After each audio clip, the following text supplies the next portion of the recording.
"Why is my mother's picture here?" she asked. Mafia boss smiled. "Because she once saved my life."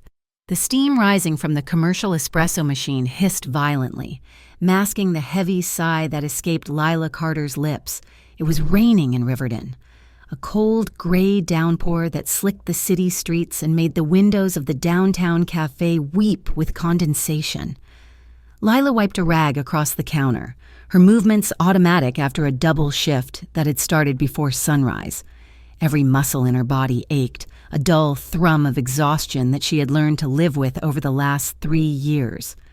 At 25, Lila felt older than her age. Most of her friends from high school were out navigating entry-level marketing jobs or planning weekend trips to the coast. Lila was juggling graduate school loans that felt like a stranglehold and working 2 jobs just to keep a roof over her head. But the financial weight was nothing compared to the hollow space in her chest that had existed for exactly 10 years. Danielle Carter, her mother. The anniversary of her death had passed 2 weeks ago, marked by a solitary visit to a gravesite that Lila could barely afford to maintain. The police report had been brief and dismissive. They called it a random robbery gone wrong. They said Danielle was just in the wrong place at the wrong time, walking home from a late shift at the hospital. Case closed. Lila had never believed it. Her mother was smart, cautious, and knew every shadow in Riverton. She would not have walked into a trap unless she had no choice. But a 15-year-old girl with no father and no money had no power to fight the police department. So the case went cold, and Lila learned to survive alone. The bell above the cafe door jingled, letting in a gust of damp wind and a group of men in expensive raincoats. They took a booth near the back, their voices carrying over the low hum of the refrigerator. "You see the papers this morning?" one of them asked, shaking out a wet umbrella. "Moretti is shutting down half the chaotic traffic downtown for this gala tonight. The man buys the city a new pediatric wing and thinks he owns the pavement," another scoffed. "I don't care how many checks Adrian Moretti writes. You don't get that kind of money in construction without burying a few bodies in the foundation." Lila kept her head down as she ground fresh beans. Adrian Moretti. The name was a constant vibration in Riverton, somewhere between a celebrity and a ghost story. He was the head of the Moretti organization, a business empire that everyone knew was built on old mafia money, even if the current generation claimed legitimacy. To some, he was a dangerous criminal who held the city by the throat. To others, he was a savior who funded schools when the government failed. "He's just cleaning up his image," the third man argued. "A charity gala at the Grand Hotel? It is a costume. Underneath the tuxedo, he is the same as his father." Lila tuned them out. She did not have the energy to care about the moral complexities of Riverton's elite. She just needed to finish her shift, go home, and study for her midterms. But fate, it seemed, had other plans. The door to the back office swung open, and Stan, the cafe owner, rushed out. He looked frantic, his thinning hair standing on end. He spotted Lila and practically sprinted toward the counter. "Lila, thank God you are still here," Stan said, breathless. "I am clocking out in 10 minutes. Stan," she said, wiping her hands on her apron. "Don't look at me like that. I need a favor." "A big one," Stan pleaded, leaning over the counter. "You know the catering company that was supposed to handle the VIP overflow for the Moretti Gala tonight? Their van broke down on the interstate. The hotel manager is a cousin of mine. He called me 5 minutes ago begging for 3 experienced servers to fill the gap. I have 2 guys from the morning shift willing to go, but I need a third. I need someone who knows how to handle high-end service. I need you." "Absolutely not," Lila said, recoiling. "I have an exam tomorrow, and I have been on my feet for 12 hours.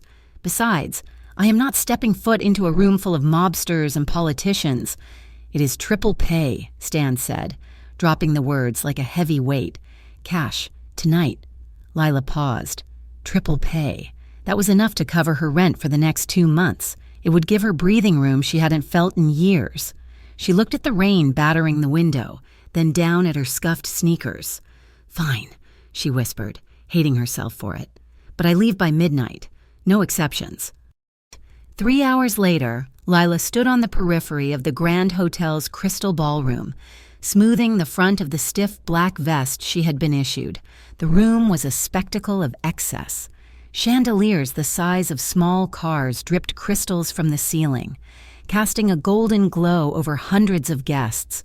Women in gowns that cost more than Lila's entire education swirled across the marble floor, while men in tuxedos clustered in tight circles, smoking cigars on the terrace and making deals that would likely reshape the city skyline by morning.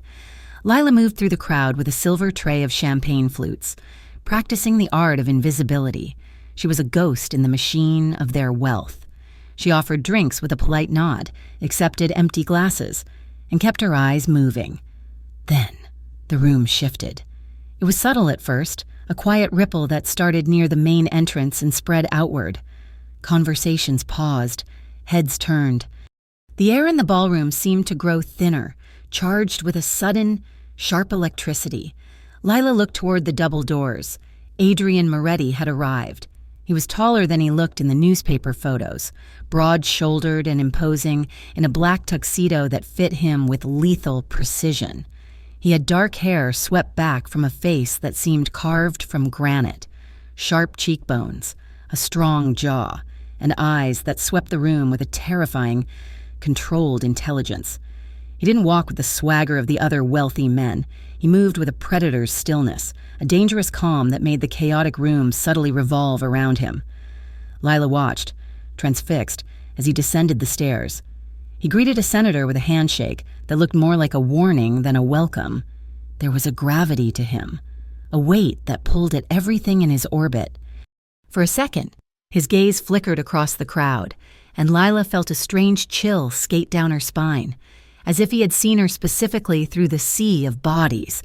But his eyes moved on, and she let out a breath she didn't know she was holding. She retreated toward the bar, needing to put distance between herself and the center of the room. She set her tray down on the mahogany counter and began rearranging the empty glasses. "Well, hello there," a slurried voice murmured near her ear. Lila stiffened. A man in a slightly disheveled suit was leaning too close, the smell of expensive scotch and stale tobacco clinging to him. He was older, red-faced, and looking at her with a glazed, hungry expression that made her skin crawl. "Can I get you some water, sir?" Lila asked, her voice professional and cold. "I don't want water." The man laughed, reaching out to grab her wrist. His grip was wet and uncomfortably tight. "I want to know why a pretty thing like you is hiding back here with the help." "Please let go of my arm," Lila said, trying to pull back without causing a scene. She knew the rules of these places. The guest is always right, and the staff is disposable. But panic was flaring in her chest. "Don't be like that," the man sneered, tightening his fingers until Lila gasped. "I am a very good friend of the host. I could make your night very profitable if you just smile a little." "She asked you to let go." The voice didn't come from a shout. It was low, icy, and vibrated with such absolute authority that the air around them seemed to freeze. The man holding Lila's wrist went pale. He dropped her arm as if it had suddenly turned white-hot. Lila stumbled back, clutching her wrist, and looked up. Adrian Moretti was standing less than 2 feet away. Up close, the intensity of his presence was suffocating. He wasn't looking at Lila. His dark eyes were fixed on the drunk businessman, void of any emotion other than a cold, terrifying promise of violence. Adrian reached out and placed a hand on the man's shoulder. It looked like a friendly gesture to anyone watching from a distance, but Lila saw the way the man's knees buckled under the pressure of Adrian's grip. "Mr. Henderson," Adrian said softly, "I believe you have mistaken my gala for the kind of establishment where you can behave like an animal." "Mr. Moretti," the man stammered, sweat breaking out on his forehead. We were just talking. I didn't mean any disrespect." "Disrespecting my staff is disrespecting me," Adrian said. His voice was smooth, polished glass with a razor edge. "Go home, Henderson. Do not make me ask twice." The man scrambled away, disappearing into the crowd as fast as his unsteady legs could carry him. Only then did Adrian turn his attention to Lila. The coldness vanished from his face, replaced by a focused, assessing intensity. He looked at her wrist, where red finger marks were already beginning to bloom against her pale skin. "Are you injured?" he asked. Lila shook her head, her heart hammering against her ribs. Being this close to him was dizzying. He smelled of sandalwood and rain, a clean, masculine scent that cut through the perfume of the ballroom. "I am fine," she managed to say, though her voice trembled. "Thank you." "You didn't have to do that. I owe my staff basic safety," Adrian said. He looked at her, really looked at her, and frowned slightly, as if trying to solve a puzzle. "You are shaking. You cannot go back out on the floor like this." "I really am fine," Lila insisted, terrified of losing the triple pay. "I just need a second." "Come with me," Adrian said. It wasn't a request. Before she could protest, he turned and began walking toward a side door disguised as a panel of the wall. He paused, looking back at her with an expectant arch of his brow. Lila hesitated, then followed. She had the distinct feeling that one did not simply say no to Adrian Moretti. He led her down a quiet, carpeted corridor, the noise of the party fading into a dull murmur behind them. The walls here were lined with dark wood and tasteful art. It felt like stepping into the inner sanctum of a fortress. "You can use the restroom in my office to wash your face and regroup," Adrian said, opening a heavy oak door at the end of the hall. "Take as long as you need. I will have the catering manager reassess your station so you are not near the bar." Lila stepped into the office. It was expansive, with floor-to-ceiling windows that overlooked the rain-slicked city of Riverton. A massive mahogany desk dominated the center of the room, covered in neat stacks of files. One wall was lined with bookshelves filled with leather-bound volumes. "Thank you, Mr. Moretti," Lila said, feeling small in the massive room. "Adrian," he corrected, closing the door behind them to shut out the hallway noise. "Please." Lila walked further into the room, needing to steady her breathing. She moved toward the bookshelves, her eyes scanning the titles just to give her mind something to focus on. History, philosophy, architecture. It was the library of a scholar, not a gangster. Then, her eyes snagged on something on the second shelf. It was a simple silver frame, tucked between two heavy books on Roman history. It seemed out of place among the expensive decor. Lila froze. The breath caught in her throat, strangling her. She reached out, her hand trembling, and picked up the frame. The photograph was older, the colors slightly faded. It showed a woman standing outside the emergency room entrance of Riverton General Hospital. She was wearing blue scrubs, her hair pulled back in a messy ponytail, blinking against the bright sun. She was smiling, a tired, radiant smile that Lila had not seen in 10 years. It was Danielle. The world seemed to tilt on its axis. Lila stared at the face of her dead mother. Here, in the private office of the most dangerous man in the city. It made no sense. Her mother was a nurse who struggled to pay bills. Adrian Moretti was a billionaire crime lord. Their worlds should never have touched. "Why is my mother's picture here?" Lila's voice was a whisper, but it cut through the silence of the room like a scream. She didn't turn around. She couldn't take her eyes off the photo. She heard Adrian move behind her. The soft scuff of his dress shoes on the carpet stopped a few feet away. The silence stretched, heavy and suffocating. "Turn around, Lila," he said quietly. She turned, clutching the frame to her chest like a shield. Her eyes were wide, burning with a mixture of confusion and rising anger. "How do you know who she is?" Lila demanded, her voice gaining strength. "How do you have this? Did you know her?" Adrian was watching her with an expression she couldn't read. The dangerous edge was gone, replaced by a profound, melancholic softness that made him look years younger. He looked at the photo in her hands, then up to her eyes. "I knew her," he said. "That is not an answer," Lila snapped, fear forgotten in the face of this impossible discovery. "My mother was a nurse. She died in a robbery 10 years ago. She had nothing to do with people like you. So I will ask you again. Why is her picture on your shelf?" Adrian took a slow breath. He stepped closer, encroaching on her personal space, but she refused to back down. He held her gaze for a long moment, searching for something in her face. Finally. He offered a faint, bittersweet smile, because she once saved my life. The words hung in the air between them. Lila felt the floor drop out from under her. Saved his life? Her mother? I don't understand, Lila said, shaking her head. When? How? It was a long time ago, Adrian said, his voice low. I was young, stupid. I got into trouble that I couldn't get out of. Your mother, she was on shift that night. She made a choice. What choice? Lila pressed, stepping forward. What happened that night, Adrian? Did it have anything to do with why she died? Adrian's expression tightened. The shutter came down over his eyes, the mask of the mafia boss sliding back into place. He glanced at the grandfather clock in the corner, then back at the door. That is a story for another time, he said. I cannot tell you here, not with half the city administration standing 50 feet away. You can't just drop a bomb like that and expect me to walk away, Lila said, her voice shaking with frustration. She is my mother. I have a right to know. And you will, Adrian promised. He reached out, his hand hovering near her arm before he pulled it back, as if stopping himself from touching her. But not now. It is not safe. Safe, Lila repeated. What does safety have to do with a 10-year-old photo? Before Adrian could answer, a sharp knock echoed on the office door. Boss? A gruff voice called from the hallway. The mayor is asking for you for the toast. Adrian let out a sharp breath of annoyance. He looked at Lila, his dark eyes burning with an intensity that made her knees weak.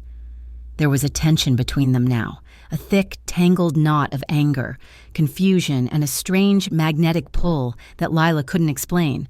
I have to go, Adrian said. He gently took the photo from her hands and placed it back on the shelf, his fingers lingering on the frame for a second. But I am not letting you out of my sight tonight. Not until I know you are secure. I can take care of myself, Lila said defensively. I'm sure you can, Adrian said, opening the door. But tonight, you are with me. He led her back toward the ballroom, but instead of sending her to the kitchen, he gestured to a lavish buffet station set up near the head table. Cover this station, he ordered, his tone leaving no room for argument. Stay where I can see you. Lila stood by the buffet, her mind racing. She watched Adrian navigate the room, charming politicians and donors, but she noticed that his eyes constantly flicked back to her, checking, assessing. An hour later, the lights dimmed, and a live band began to play a slow, soulful jazz number. The floor filled with couples swaying to the music. Lila was rearranging a platter of hors d'oeuvres when she felt a presence beside her. She looked up to find Adrian standing there. He wasn't looking at the crowd, he was looking at her. Dance with me, he said. I am working, Lila whispered, glancing around nervously. I will get fired. I own the hotel for the night, Adrian said. You won't get fired. He took her hand, his grip warm and firm, and pulled her onto the edge of the dance floor. Lila felt stiff, conscious of her catering uniform amidst the sea of designer gowns, but Adrian didn't seem to care. He placed his hand on her lower back, pulling her flush against him. The contact sent a jolt of electricity through her that was almost painful. He was solid, warm, and terrifyingly real. Lila looked up at him, searching his face for answers about her mother, about the secrets he was hiding. Everyone is staring, Lila murmured, feeling the weight of 100 eyes on them. Let them stare, Adrian said, his voice rumbling against her chest. They moved slowly to the music. It was surprisingly intimate. Adrian led her with effortless grace, his body shielding her from the rest of the room. For a moment, the noise of the gala faded, leaving only the heat of his hand on her back and the scent of sandalwood. Lila felt a war raging inside her. She should be running. This man was dangerous. He was part of a world that had likely gotten her mother killed, and yet, being in his arms felt strangely, impossibly safe. You look like her, Adrian said softly, his gaze dropping to her lips before returning to her eyes. She had the same fire. Lila's breath hitched. Tell me the truth. Adrian, please. Soon, he whispered. The music swelled, and he spun her gently, pulling her back into a dip that left her breathless. For a split second, their faces were inches apart. Lila saw the raw hunger in his eyes, a desire that mirrored the sudden, confusing ache in her own chest. Then the song ended.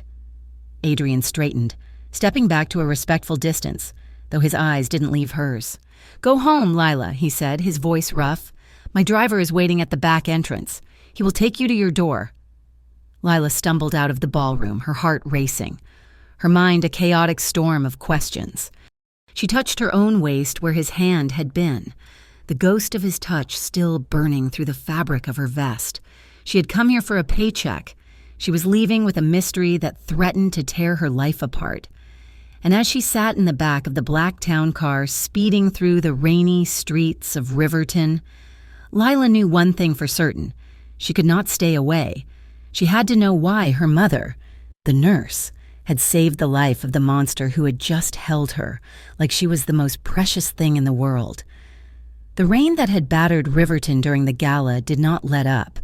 It drummed a relentless, headache-inducing rhythm against the single pane of glass in Lila Carter's bedroom window. Her apartment was a stark contrast to the marble and velvet world she had glimpsed the night before. It was a fourth-floor walk-up with peeling beige paint, a radiator that clanked like a dying engine, and a lingering smell of damp drywall that no amount of scented candles could mask. Lila sat cross-legged on her mattress, surrounded by the tangled sheets of a sleepless night. In her hands, she held a photograph. It was a standard 4x6 print, slightly dog-eared at the corners, showing her mother, Danielle, sitting on a park bench with an ice cream cone. She looked tired in the photo, the dark circles under her eyes visible even through the grain of the film. But she was smiling, for the 100th time that night. Lila compared this image in her mind to the framed portrait sitting in Adrian Moretti's high-rise office. In Adrian's photo, Danielle looked younger, sharper, and possessed of a quiet strength that Lila had only seen in flashes. "Because she once saved my life," Adrian's voice echoed in the empty room, low and resonant. Lila squeezed her eyes shut, trying to banish the memory of his face. She wanted to be furious. She should be furious. A powerful crime boss had a shrine to her mother and secrets about her death. Secrets he had hoarded for a decade while Lila scraped by on student loans and grief. The arrogance of it made her blood boil. And yet, beneath the anger, there was something else. A treacherous, unwanted warmth. She couldn't forget the way his voice had cracked, just a fraction, when he spoke of Danielle. It wasn't the tone of a man talking about an employee or a random acquaintance. It was the tone of a man speaking about a saint. Lila tossed the photo onto the nightstand and rubbed her face. She needed answers, and she knew only one other person who might have them. She waited until 8 in the morning to call Aunt Rose. Rose was Danielle's older sister, a pragmatic woman who lived 2 towns over and communicated mostly through birthday cards and brief, worry-filled phone calls. She answered on the 3rd ring, her voice thick with sleep. "Lila, is everything okay? It is early." "I am fine. Aunt Rose," Lila said, pacing the small length of her kitchen. I need to ask you something about Mom." There was a pause on the line, heavy and hesitant. "What about her, honey? You know we don't like to dig up the past." "I need to know about her work," Lila pressed, leaning against the counter. "Specifically before she died. Did she ever mention a patient named Moretti? Or anything about trouble at the hospital?" The silence that followed was so long, Lila thought the call had dropped. "Rose?" "Lila, listen to me," Rose said, her voice dropping to a harsh whisper. "Your mother was a wonderful nurse. She cared too much. That was her problem. She would work double shifts, nights, weekends. She saw things in that ER that changed her." "What kind of things?" "I don't know details," Rose insisted, though her tone suggested otherwise. "About a year before she died, she got strange, jumpier. She stopped taking certain shifts. She told me once that she got mixed up in something she couldn't fix. She said she helped someone she shouldn't have, and that it was complicated." Lila's grip on the phone tightened until her knuckles turned white. "Did she say who?" "No," Rose said, "and I didn't ask. We thought it was just stress. Then the robbery happened, and, well, we left it alone. Why are you asking this now? Lila? Just missing her. Lila lied, her heart hammering. Go back to sleep. Rose, I love you. She hung up before her aunt could ask any more questions. The confirmation sat in her stomach like a stone, mixed up in something. Danielle hadn't just been a random victim. She'd been a player in a game Lila was only just beginning to see. The cafe was chaotic that afternoon. The lunch rush was a blur of shouting customers and clattering dishes, which suited Lila just fine. It kept her from thinking. But as the crowd thinned out around 2 p.m, the strange feeling of being watched returned. Lila was wiping down a table near the window when she saw it. A black SUV with tinted windows was parked across the street, idling in a loading zone. It was sleek, expensive, and out of place among the dented sedans and delivery trucks of the neighborhood. She tried to brush it off. Riverton was a big city. Rich people drove nice cars, but when she glanced out the window an hour later, the car was still there. And when she finished her shift and walked 4 blocks to the bus stop, the SUV pulled out of the spot and crawled slowly through traffic, keeping pace with her. Paranoia pricked at the back of her neck. You are imagining things, she told herself. You are exhausted and overreacting because a handsome mobster danced with you. But the feeling didn't leave. That night, after a grueling evening shift at the cafe, Lila walked home. The rain had turned into a thick mist, obscuring the streetlights. She took her usual shortcut through an alley that shaved 10 minutes off her commute. It was a narrow passage between 2 brick warehouses, usually empty. Tonight, however, the shadows seemed deeper. Lila adjusted her bag on her shoulder and quickened her pace. She was halfway through the alley when a figure stepped out from behind a dumpster, blocking her path. He was young, wearing a hooded sweatshirt, his hands shoved deep into his pockets. Hey, he said, his voice rough. Give me the bag. Lila froze. I don't have any cash, she said, backing up slowly. Just books and a uniform. I said, give me the bag, the man shouted, lunging forward. A glint of metal flashed in his hand, a small knife. Lila turned to run, but her foot slipped on the wet pavement. She scrambled for balance, terror seizing her chest. Then, motion erupted from the darkness behind her.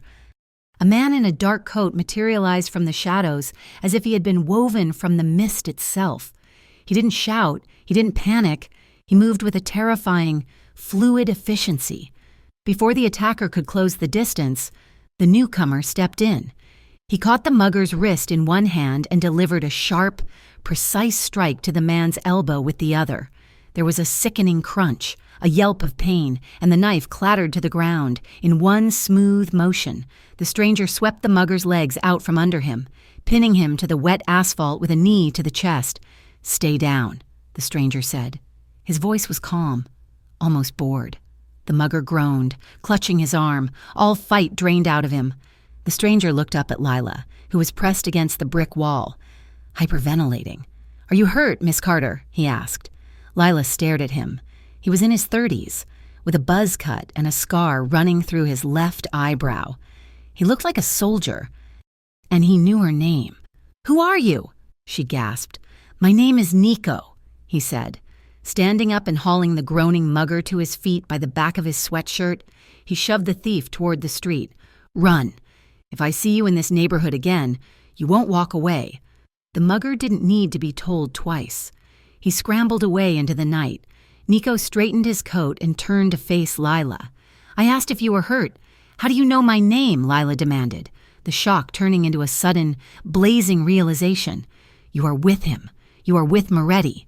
Nico didn't deny it. Mister, Moretti asked me to keep an eye on you. He was concerned for your safety. Concerned, Lila repeated, her voice rising an octave. He has you stalking me. That SUV outside the cafe, that was you? I am a security detail. Miss Carter, not a stalker, Nico corrected calmly. And considering what just happened, it seems his concern was valid. I don't need a bodyguard, Lila shouted, the adrenaline crashing into fury. I need to not be followed by the Mafia. You tell your boss to stay the hell away from me. You can tell him yourself, Nico said, unbothered by her outburst. I will walk you to your door. "Don't touch me," Lila snapped. She spun around and marched out of the alley, her heart pounding with a mixture of fear and rage. Nico followed her, staying 10 paces back, a silent, imposing shadow all the way to her apartment building. The next morning, Lila did not go to the cafe. She put on her best blazer, tied her hair back in a severe bun, and marched straight to the financial district. The Moretti Corporation headquarters was a gleaming tower of glass and steel that dominated the skyline. It looked like a legitimate business, indistinguishable from the banks and tech firms surrounding it. But Lila knew better. She stormed through the revolving doors and approached the reception desk. "I am here to see Adrian Moretti," she announced to the immaculate receptionist. The woman blinked, looking Lila up and down. "Do you have an appointment?" "No. Tell him Lila Carter is here, and I am not leaving until he comes down." "I'm afraid, Mr. Moretti is in meetings all day," the receptionist said with a polite, dismissive smile. "I can leave a message with his assistant." "I don't want to leave a message," Lila said, leaning over the desk. "I want him to stop having me followed." 2 large security guards in suits materialized from the corners of the lobby. They moved toward Lila with practiced intimidation. "Miss," one of them said, reaching for her elbow, "we are going to have to ask you to leave." "Get off me!" Lila shouted, jerking her arm away. "Adrian, I know you can see this. Get down here." People in the lobby were staring. The guards grabbed her, firmer this time, preparing to drag her out. "Let her go." The command came from the mezzanine balcony above. The guards froze instantly. Lila looked up to see Adrian Moretti standing at the railing, looking down at the scene. He was wearing a gray 3-piece suit, his hands resting on the chrome rail. His expression was unreadable, but his eyes were locked on hers. "Send her up," Adrian said. The guards released her immediately, stepping back and gesturing toward the elevators. Lila smoothed her blazer, lifted her chin, and walked past them with as much dignity as she could muster. The elevator ride was silent and swift. When the doors opened on the top floor, Adrian was waiting for her. He didn't say a word. He simply turned and walked into his office, expecting her to follow. Lila marched in after him, the heavy door clicking shut, sealing them in a soundproof bubble high above the city. "You have some nerve," Lila began, the words spilling out before she had even stopped moving.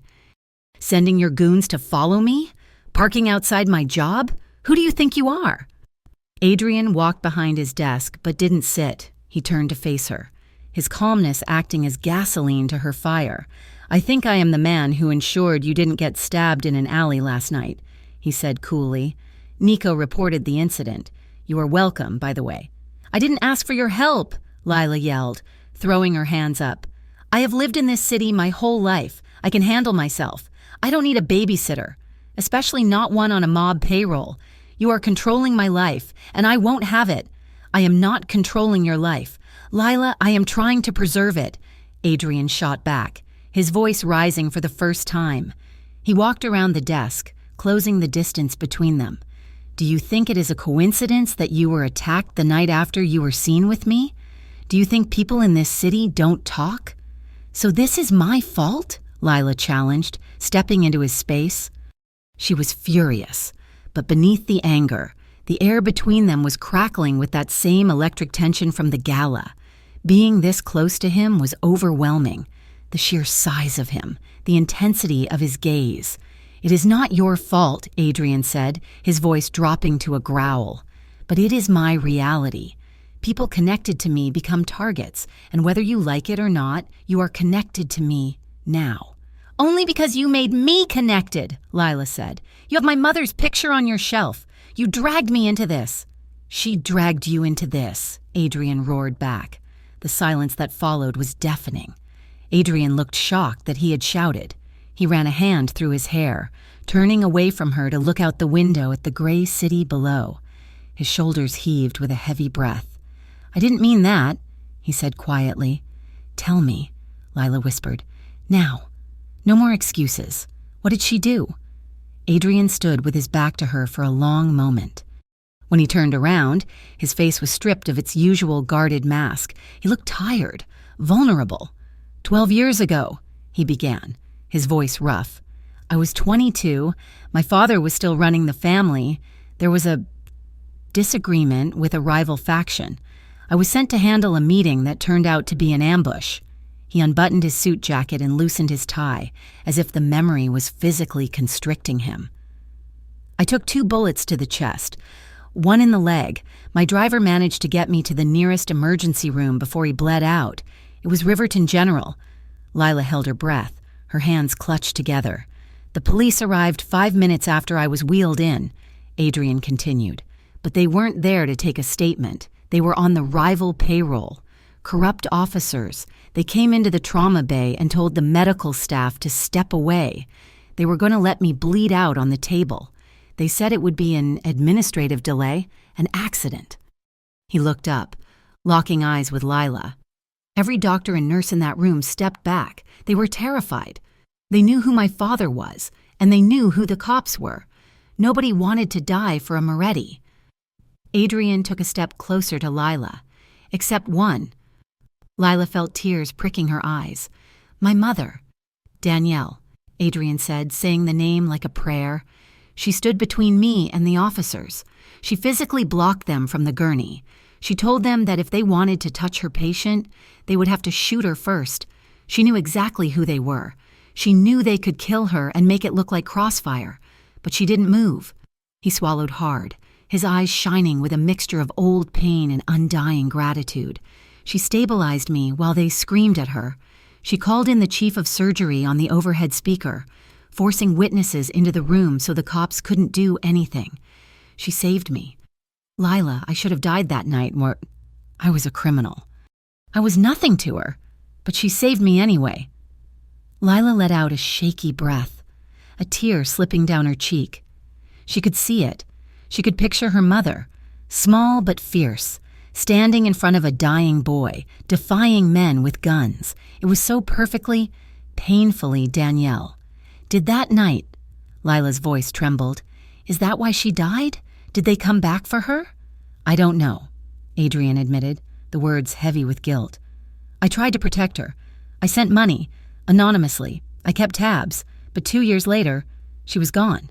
The robbery report seemed real, but I have never been sure.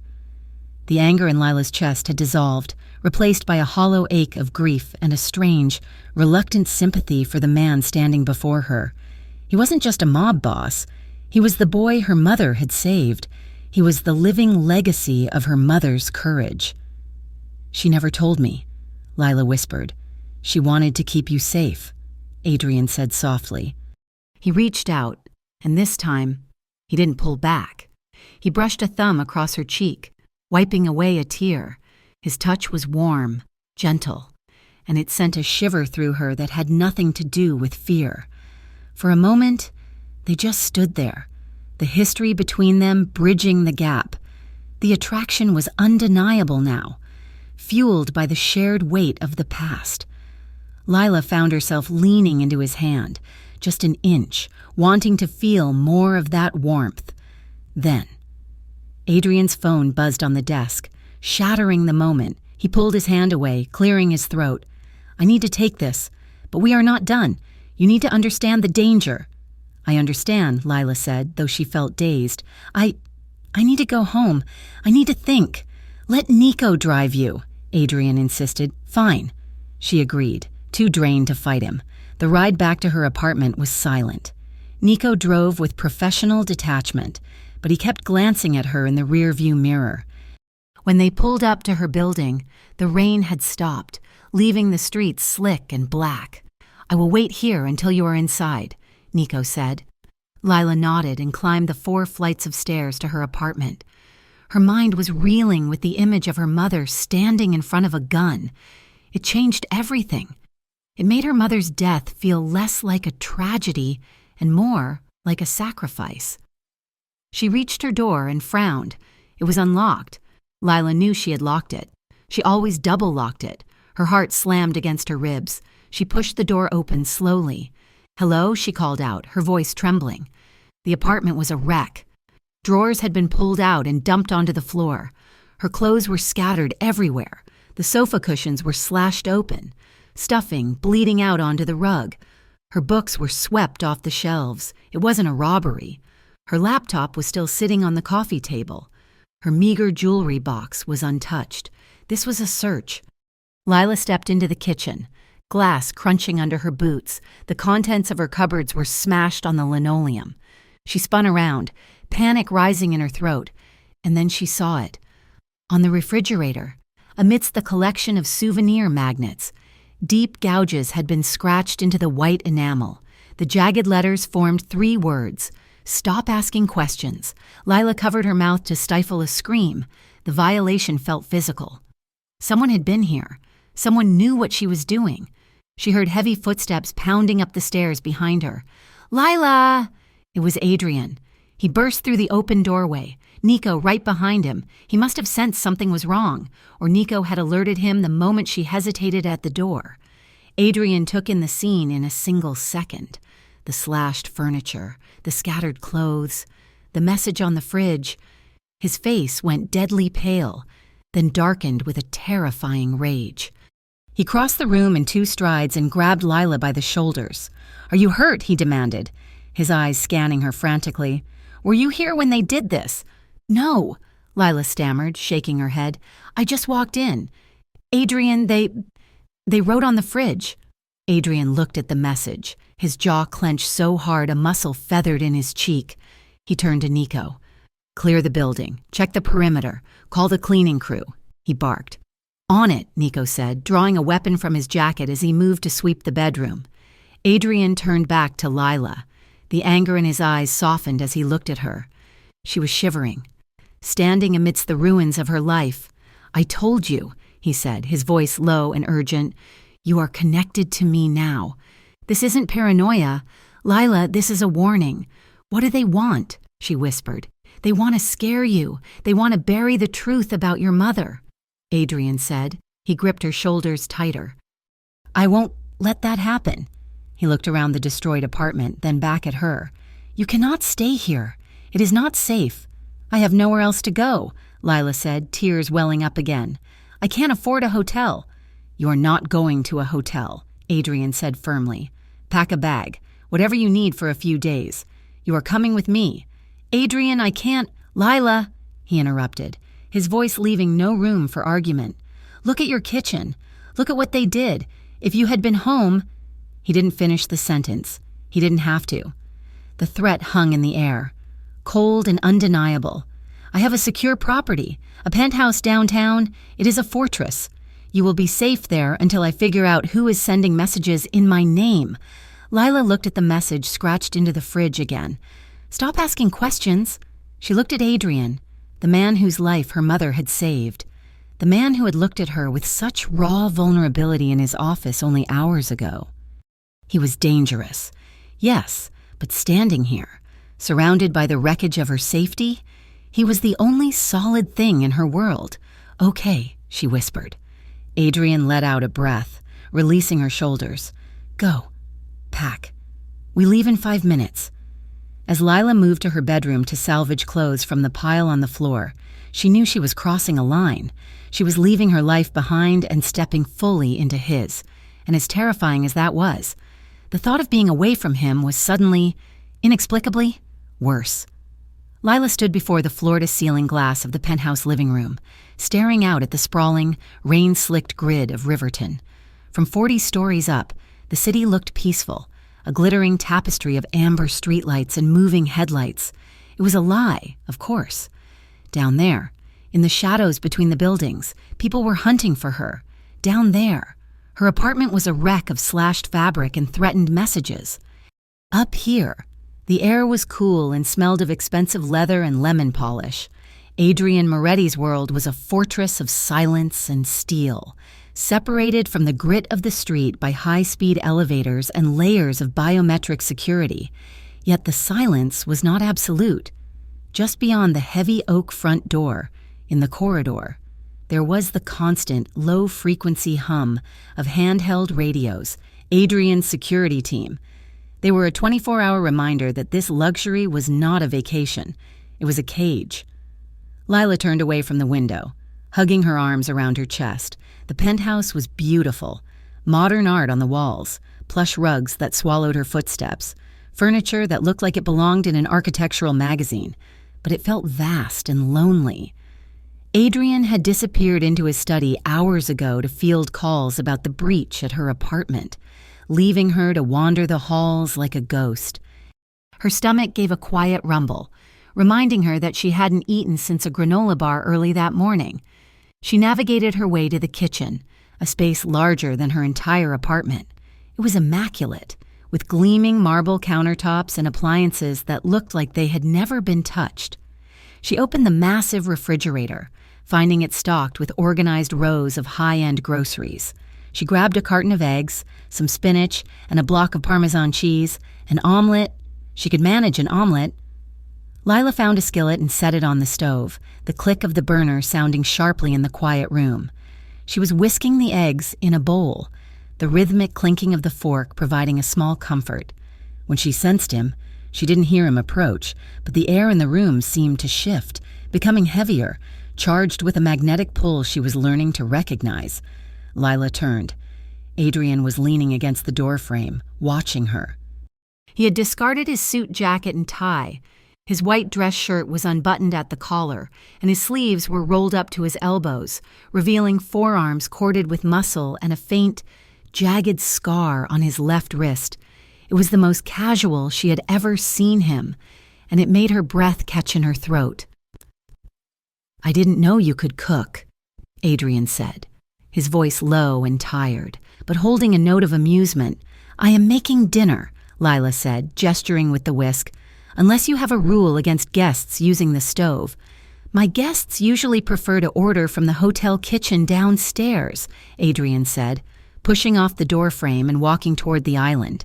"But I prefer home cooking. It smells good." "It is just butter melting," Lila said, turning back to the stove to hide the flush rising in her cheeks. "Do you want some?" "Please," Adrian said. He moved to the other side of the island, watching her work. The tension that had defined their interactions, the fear, the anger, seemed to recede slightly, replaced by a domestic awkwardness that was somehow more intimate. They made small talk as Lila poured the eggs into the pan. Adrian asked about her graduate program. She asked about the art in the hallway. For a few minutes, they were just two people making late-night food in a kitchen. Not a mafia boss and the daughter of the woman who saved him. "You need to flip it before the edges burn," Adrian noted, nodding at the pan. "I know how to cook an omelet." "Moretti," Lila teased, reaching for a knife to chop some parsley. She was distracted, though his proximity was a physical weight. As she brought the knife down on the cutting board, her eyes flickered to him for a fraction of a second. The blade slipped. A sharp sting bit into her index finger. Lila gasped, dropping the knife as a bright bead of blood welled up on her skin. "Damn it," she hissed, clutching her hand. Before she could move toward the sink, Adrian was there. He moved with that blurring speed she had seen at the gala, crossing the kitchen in a heartbeat. He took her hand in his grip firm but incredibly gentle. "Let me see," he commanded softly. "It is nothing," Lila said, trying to pull away.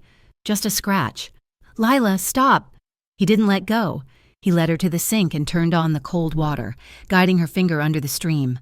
The water was icy, but Adrian's hand was warm against hers. He stood close, right behind her shoulder, boxing her in against the counter. She could feel the heat radiating from his chest, smell the subtle, woodsy scent of his cologne mixed with the soap on his skin. He turned off the water and reached for a paper towel, drying her hand with a tenderness that made her heart hammer against her ribs. He inspected the cut closely, his dark brows furrowed in concentration. "It is not deep," he decided, "but we should bandage it." He reached into a drawer near the fridge. He knew exactly where the first aid kit was and pulled out a bandage. He peeled back the wrapper and carefully applied it to her finger, smoothing the adhesive down with his thumb. When he finished, he didn't step back. He held her hand for a moment longer, his thumb brushing over her knuckles in a slow, soothing rhythm. Lila looked up and found him watching her. The amusement was gone from his eyes, replaced by a dark, intense focus that made her knees feel weak. He leaned in, just slightly. His gaze dropped to her lips, then back to her eyes. The air between them crackled, thick and suffocating. Lila felt every detail of him, the roughness of his palm, the steady rise and fall of his chest, the way his pupils dilated as he looked at her. She found herself leaning forward, drawn to him by a force she couldn't control. She wanted him to close the gap. She wanted to know what he tasted like. Adrian's breath hitched. He looked like he was fighting a war inside his own head. His hand tightened on hers for a second, almost painful, and then he forced himself to step back.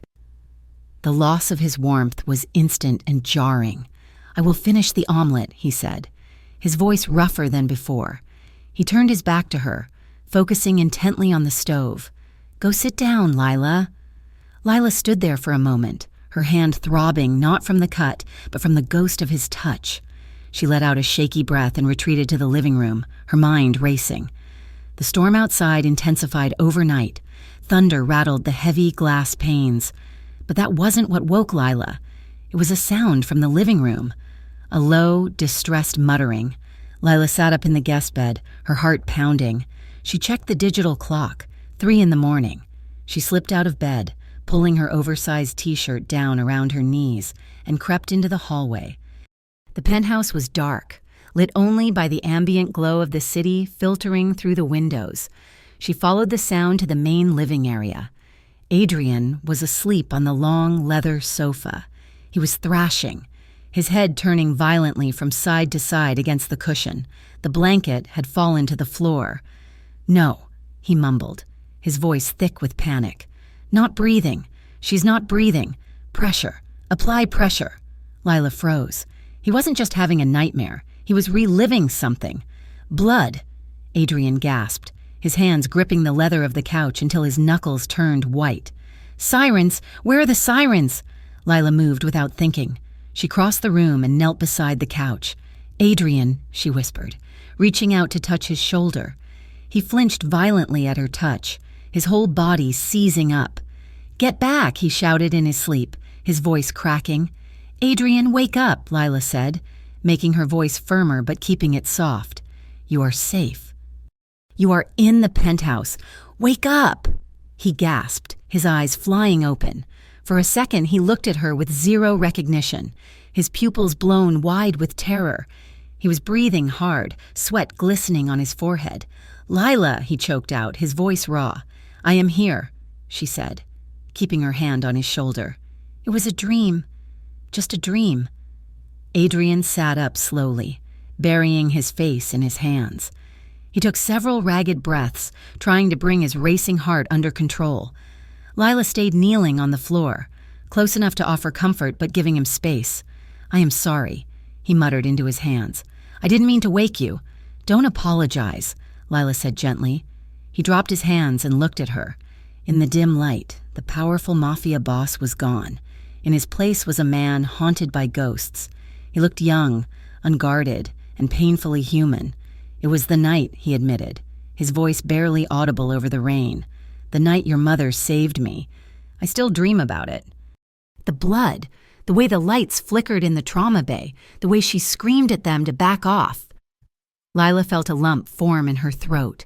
She reached out, and this time, she placed her hand directly over his heart. She could feel it hammering against his ribs, a frantic, bird-like rhythm. "She saved you," Lila whispered. "You are alive? Adrian, you are here?" Adrian covered her hand with his own, pressing it tighter against his chest. He looked at her with a desperate intensity, as if she were the anchor keeping him from drifting back into the dark. "I am here," he repeated. They stayed like that for a long time, the silence stretching out. Heavy and charged, it wasn't sexual, but it was the most intimate moment Lila had ever experienced. She was touching the source of his pain, and he was letting her, slowly. Adrian leaned forward. He didn't kiss her. Instead, he buried his face in the crook of her neck and wrapped his arms around her waist, pulling her off her knees and into the space between his legs.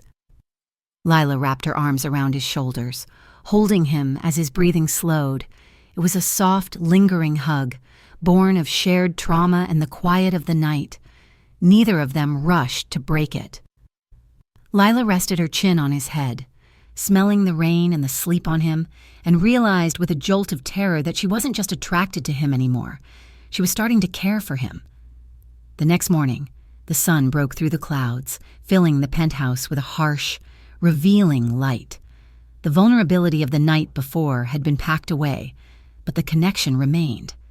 Adrian was dressed in a fresh suit, but his eyes were softer when he looked at her over his coffee cup. "I have something for you," he said. He reached under the kitchen island and pulled out a small, worn cardboard box. He slid it across the marble counter toward her. "What is this?" Lila asked. "When your mother—" "After she died," Adrian corrected himself carefully. "My men went to the hospital. She had a locker in the staff room. We cleaned it out before the police could catalog it. I didn't want them to find anything that could link her to me. I have kept it in storage for 10 years. Lila's hands trembled as she reached for the box. She lifted the lid. Inside, there was a lifetime of small things: a spare stethoscope, a half-used tube of hand cream.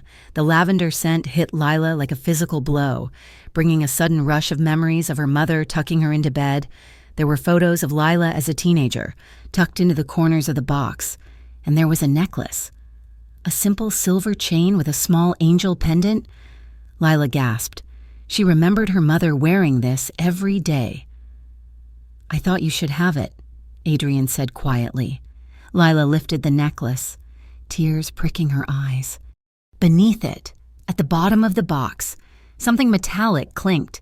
She reached in and pulled out a key.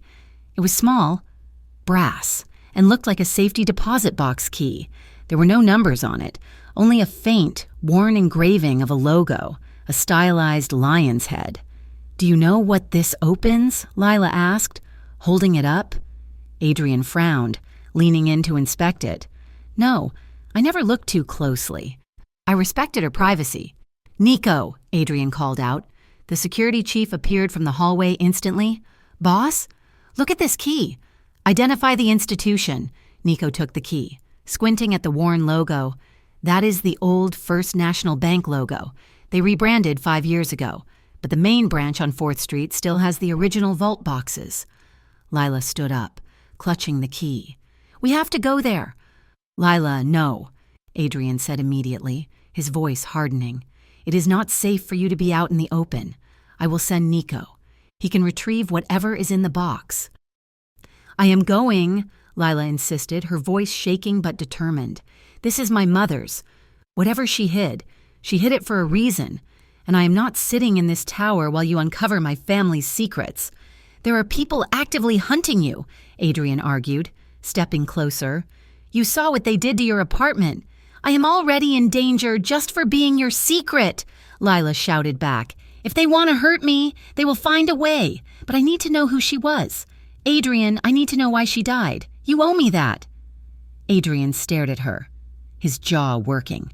He looked at the determination in her eyes, the same fire he had seen in Danielle's face 10 years ago.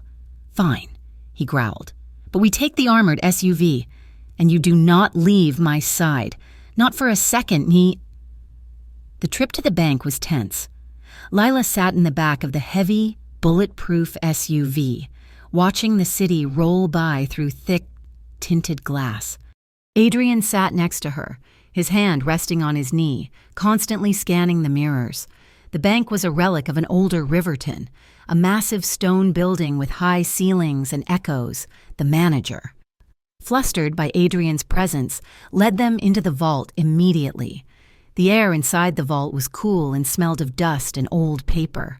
Lila's hand shook as she fit the key into box number 402. It turned with a smooth click. She pulled the long metal drawer out and carried it to the viewing table. Adrian stood right behind her, his body acting as a shield even in this empty room. Lila opened the lid. Inside, there was no money, no jewelry. There was a stack of photos and a silver flash drive. Lila picked up the photos first. They were grainy. Likely taken with a disposable camera, they showed a hospital room. In the bed, hooked up to tubes and monitors, lay a young man. His face was bruised, his chest heavily bandaged. It was Adrian. But it wasn't just medical documentation. In the background of one photo, 2 police officers were visible in the hallway, talking to a man in a dark suit. Lila turned the photo over. In Danielle's neat, looping handwriting, she had written, "Officer Miller, an unknown associate, 2 a.m. They are waiting for him to die."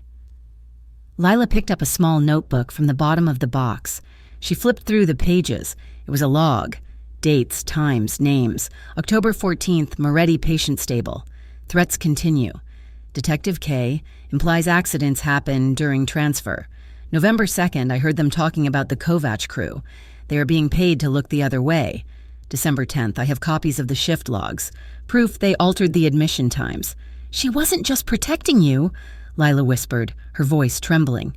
"She was investigating them. She was building a case." Adrian reached over her shoulder and picked up the notebook. His face was pale as he read the entries. "She knew," he said, his voice sounding hollow. "She knew the risks. She knew she was marking herself as a target by keeping these records." Lila felt her knees give out. The weight of it was too much. Her mother hadn't been a victim of random bad luck. She'd been a warrior. She'd been hunting monsters to save a boy she didn't even know. Lila swayed, the room spinning. Adrian dropped the notebook and caught her. His arm wrapped firmly around her waist, pulling her back against his chest. He was solid as a rock. "I have got you," he murmured into her ear. "She died for this," Lila sobbed, the tears finally breaking free. "She died because she wrote these things down. I won't let it be for nothing," Adrian vowed. His voice was a low rumble against her back, vibrating with a deadly promise. "I swear to you, Lila, we will finish what she started. We will burn them all down." Back at the penthouse, the mood had shifted from grief to a burning intensity. The contents of the box were spread out on the coffee table.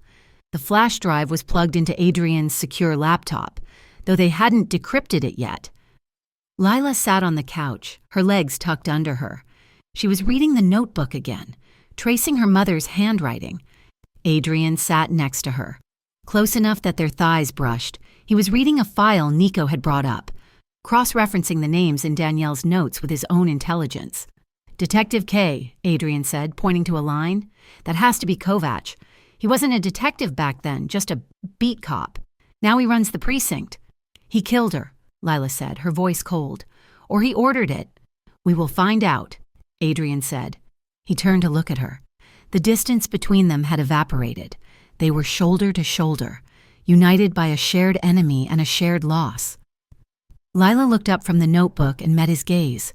His eyes were dark, searching. He looked at her not just with gratitude or protection, but with a raw, undeniable want. "You have her courage," Adrian said softly. He reached out and tucked a strand of hair behind her ear. His fingers lingered on her jawline, his thumb brushing her cheekbone. Lila's breath hitched. The fear of the last few days, the grief, the adrenaline, it all coalesced into a sudden, overwhelming need to feel alive, to feel him. "Adrian," she whispered. He didn't wait. He leaned in and captured her mouth. The kiss wasn't gentle. It was hungry, desperate, and laden with the pent-up tension of the last 48 hours. Lila made a small sound in her throat and turned into him, her hands tangling in the hair at the nape of his neck. Adrian groaned low in his chest. His arm swept around her waist, pulling her flush against him. His other hand cupped the back of her head, deepening the kiss, his tongue sweeping into her mouth with a possessive heat that made her toes curl. They collapsed back against the cushions, limbs tangled. Lila felt the hard wall of his chest against her softness, the power in his hands as they roamed over her back, pulling her closer as if he could merge them into one person. It was intoxicating. It was dangerous. It was everything she had been terrified of and everything she wanted. For a minute, there was nothing but the heat of his skin, the taste of coffee and desire, the friction of their bodies pressing together. Then, reality crashed back in. Lila pulled back, gasping for air. Her lips were swollen, her heart racing so fast it felt like it might explode. Adrian chased her for a second, leaning forward, his eyes black with desire, before he realized she was stopping. He froze, his hand still resting on her neck, his chest heaving. "Lila," he rasped. Lila put a hand on his chest, holding him back. She was trembling. "I can't," she whispered. Not like this, not yet." Adrian closed his eyes and took a deep, ragged breath. He rested his forehead against hers, fighting for control. Okay. I need the truth, Adrian," Lila said, her voice shaking but firm. "I need to know everything. What is on that drive? Who exactly killed my mother? I need to know the whole story before I can fall for you." Because she knew, with terrifying certainty, that she was already falling. Adrian pulled back, looking at her with a mixture of regret and fierce admiration. He nodded slowly. "You will have it," he promised. "We will open the drive tonight. No more secrets." Lila nodded, wiping her mouth with the back of her hand, the taste of him still lingering on her lips. They sat there in the dim light of the penthouse, the evidence of a murder between them, the heat of the kiss still vibrating in the air, waiting for the computer to decrypt the past. The atmosphere in the penthouse living room was thick enough to choke on. The storm outside had passed, leaving behind a skyline scrubbed clean and sharp, but inside, the air was heavy with suspicion.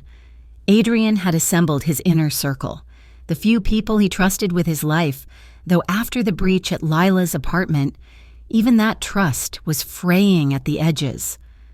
Lila sat in a high-backed leather armchair, her hands clasped tightly in her lap to hide their trembling.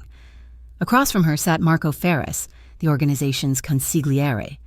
He was a man in his 60s, with silver hair combed back severely and eyes that looked like flint.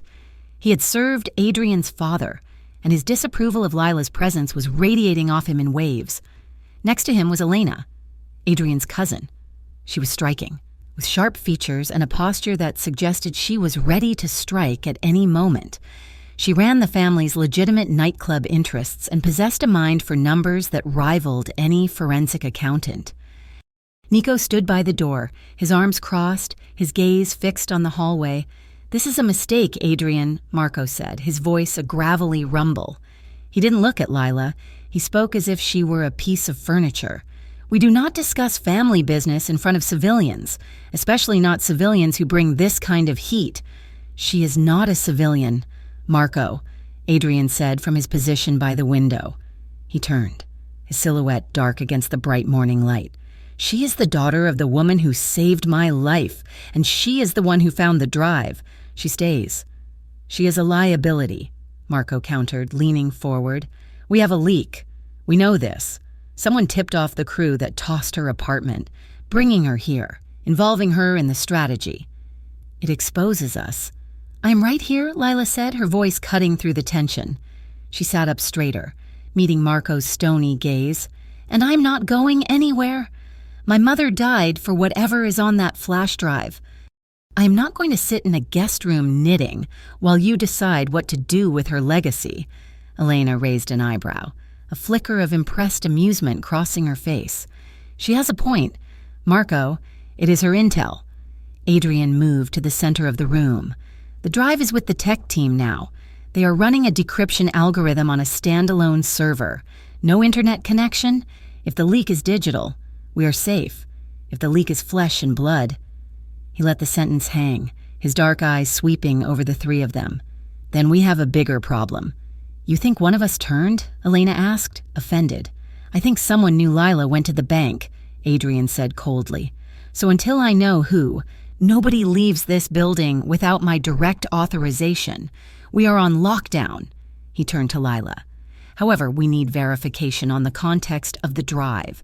The notes mention specific officers. We need to know if the timeline matches." "I know where to go," Lila said. "Riverton General. There is a doctor there, Dr. Hammond. He was the chief resident when my mom worked there. He sent flowers to her funeral. If anyone remembers that night, it is him." "It is too dangerous," Nico spoke up from the door. "We take the armored unit," Adrian decided. "In and out. I want to look this man in the eye before we open that file." Riverton General Hospital had changed in 10 years. The old brick facade was now covered in gleaming glass and steel, a testament to the donations, many of them from the Moretti family that had modernized the facility. Lila walked through the sterile white corridors next to Adrian. He walked with his usual confident stride, but his hand hovered constantly near the inside of his jacket. Nico trailed 3 paces behind, his head on a swivel. Doctor. Hammond was in his office, a small room cluttered with medical journals. He was older now, his hair completely white, glasses perched on the end of his nose. He looked up as they entered, and his eyes widened when he saw Adrian. "Mr. Moretti," Hammond said, standing up slowly. "I didn't expect to see you here." "Doctor." "Hammond," Adrian said, closing the door and locking it. "I believe you remember Lila Carter." The doctor looked at Lila, squinting slightly.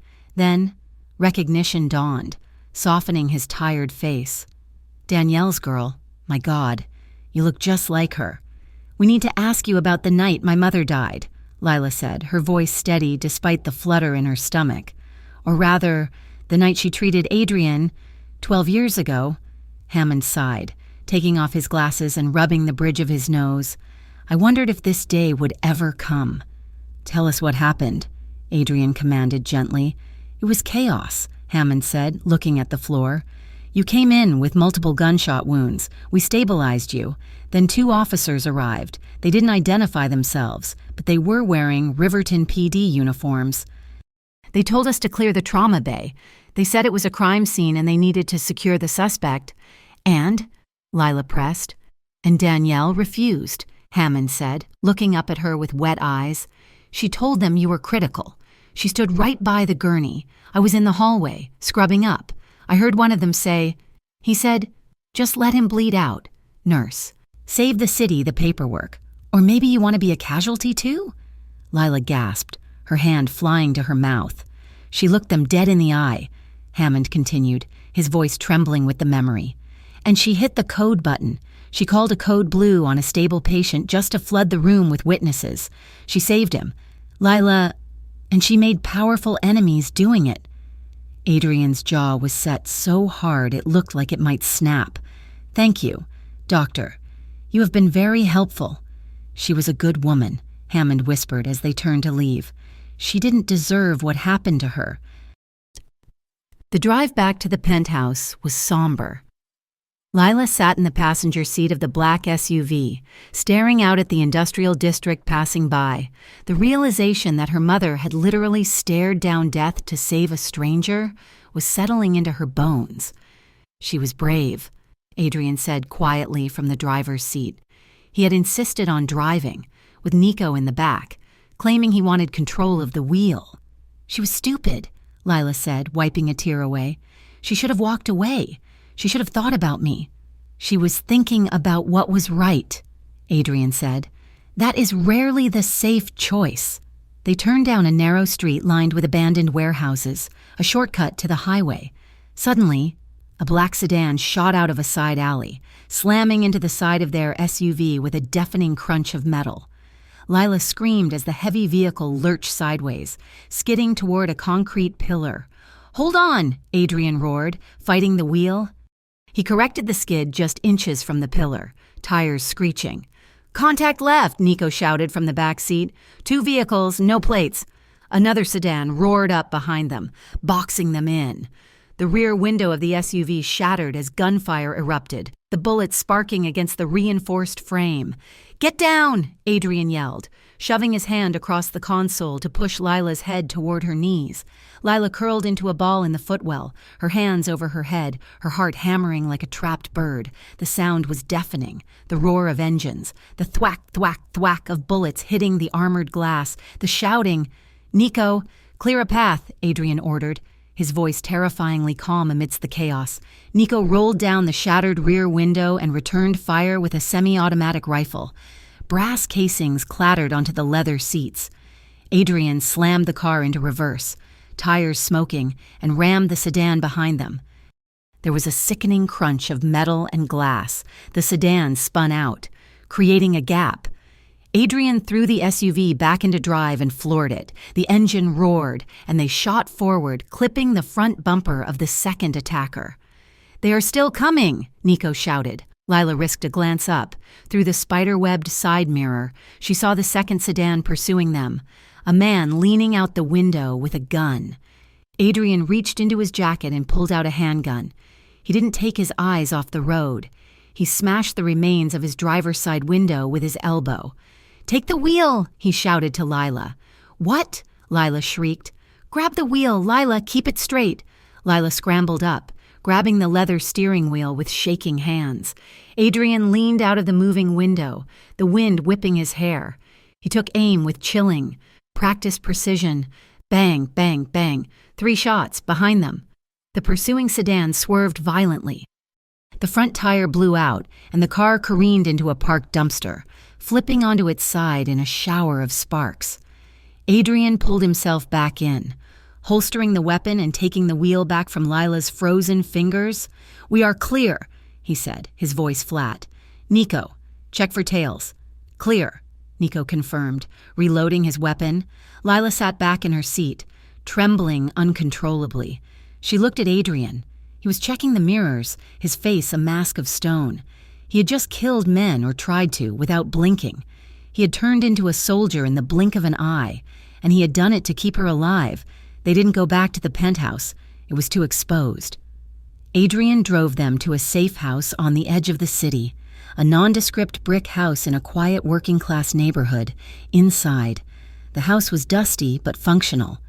Adrian locked the heavy deadbolt and turned to face them. "Is everyone intact?" he asked.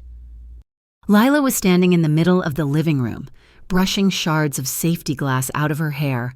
She felt like she was vibrating. The adrenaline was crashing, leaving behind a volatile mix of horror and fury. "Intact?" she repeated, her voice rising. "We were almost killed. Adrian, people were shooting at us." "And we handled it," Adrian said, moving to the window to peek through the blinds. "This is the reality. Lila, I told you." "You told me." Lila laughed, a high, hysterical sound. "You told me it was dangerous. You didn't tell me I would be driving a bullet-riddled car while you played action hero." "I did what I had to do to get you out," Adrian snapped, turning on her. The stress was cracking his composure now. His eyes were wild. "You enjoy it," Lila accused. "Was it?" Stepping toward him. "You are good at it. You killed those men without even flinching. That is who you are. You are just like them." "I am nothing like them," Adrian roared. He closed the distance between them, towering over her. "They are animals who kill for greed. I kill to protect what is mine. I am trying to drag my family out of the gutter, Lila. I am trying to build something clean. But when they come for me, when they come for you, I will burn the whole city down to stop them. Do not dare judge me for keeping you breathing." "I didn't ask you to save me," Lila yelled back, shoving his chest. "I didn't ask for any of this." "Your mother did," Adrian yelled, grabbing her wrists to stop her from shoving him again. "She saved me so I could save you. Don't you get it?" They froze, chests heaving, inches apart. The anger in the room was palpable, hot and suffocating. Lila looked up at him, seeing the blood on his collar from a scratch on his neck, the raw fear beneath his rage. He looked terrifying. He looked magnificent. She didn't know who moved first. One moment they were screaming, and the next, they were colliding. Adrian's hands released her wrists and tangled into her hair, pulling her face to his. Lila's hands grabbed the lapels of his ruined suit jacket, yanking him down. Their mouths met in a desperate, bruising kiss. It wasn't gentle. It tasted of copper and fear. It was a release of death-defying tension, a frantic affirmation that they were both still alive. Lila made a sound against his mouth, opening to him. Adrian groaned, a low, guttural sound that vibrated through her chest. He walked her backward until her back hit the hallway wall. His body pressed against hers, hard and heavy, pinning her there. His hands slid down her back, gripping her waist, pulling her hips flush against his. Lila felt the heat of him through her clothes, the undeniable evidence of his desire. She wrapped her legs around his waist as he lifted her, her fingers digging into his shoulders. "Lila," he gasped against her neck, biting lightly at the sensitive skin there. "God, Lila." He carried her down the hall, kicking the bedroom door open. He lowered her onto the mattress, following her down. His weight a comforting blanket. His hands were everywhere, on her waist, her thighs, cupping her face. Lila reached for his shirt, popping a button in her haste to touch his skin. She needed to feel his heart beating. She needed to know he was real. Adrian kissed her deeply, his tongue tangling with hers, the rhythm mimicking the frantic beat of the chase. He pulled back slightly to look at her, his eyes dilated, black pools of want. He moved his hand to her shirt, his fingers brushing the skin of her stomach. Then he stopped. His hand froze on the hem of her shirt. His breathing was ragged, harsh in the quiet room. He squeezed his eyes shut, a look of physical pain crossing his face. "Adrian," Lila whispered, breathless, reaching for him. He pulled back. He pushed himself off her and sat on the edge of the bed, his back to her, head in his hands. "I can't," he choked out. "What?" Lila sat up, confusion washing over her. "I can't do this," Adrian said, his voice steeling itself. He stood up and walked to the window, keeping his back to her. "Not now. Not while they are hunting us. If we do this, I will lose my edge. I will be thinking about you instead of the threat, and that will get you killed." Lila smoothed her shirt down, feeling cold and exposed, but as she looked at his rigid shoulders, she realized he was right. He was denying himself to keep her safe. It was the ultimate act of discipline. "Okay," she whispered, her voice trembling. "Okay." An hour later, Nico arrived at the safe house with the laptop. He looked grim. "The tech team finished," Nico said, setting the ruggedized computer on the dining table. "They beamed the file over before they wiped the server." Adrian sat at the table, still wearing his torn shirt. Lila sat opposite him. The sexual tension was still there, a low hum in the room, but it was buried under the weight of the coming truth. "Open it," Adrian said. Nico typed in the decryption key and hit enter. A spreadsheet filled the screen. It was a ledger, an accounting of payoffs, bribes, and illegal shipments going back 15 years. "There," Adrian said, pointing to a column. "Kovac. He's been taking cuts from human trafficking rings since he was a patrolman." "And here," Lila said, pointing to another name, "Councilman Sterling. He's the one running for mayor on an anti-crime platform." "He's on the payroll," Adrian confirmed, disgust in his voice. "This destroys them, all of them." "Wait," Lila said, leaning closer. She squinted at the column marked authorized by.